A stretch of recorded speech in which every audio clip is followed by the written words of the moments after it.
Mga kongresista nagbigay pugay sa mahalagang ambag sa lipunan ni Department of Migrant Workers Secretary Susan Tutts Ople na pumanaw sa edad na 61.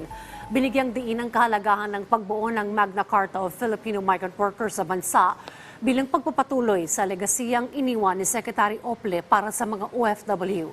Si Melales Mora sa report. Allow me to share a very sad news, Mr. Speaker.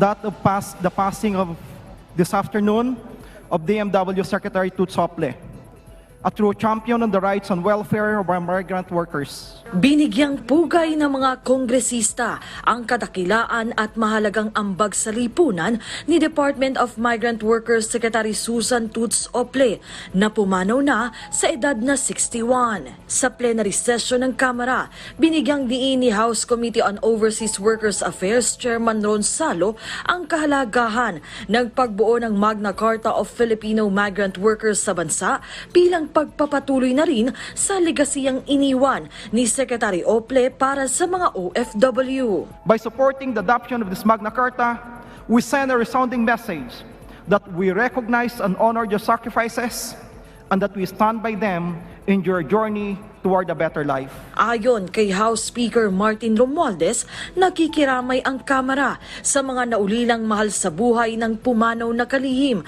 na maituturing anyang great and tireless champion ng mga OFW. Si House Deputy Speaker Camille Villar naman, inilarawan si Ople bilang compassionate, inspiring and kind individual kasabay ng pakikiisa sa pagluluksa ng sambayanan. Sabi naman ni OFW Party List Representative Marisa Del Mar Magsino, bilang pagpupugay sa naumpisahang laban ni Secretary Ople, sisiguraduhin ng kanilang party list na maipagpapatuloy ang mga hakbang at polisiyang nasimulan ng kalihim para sa mga Pilipinong naghahanap buhay abroad. Melales Moras para sa Morning Show ng Bayan, Rise and Shine Pilipinas.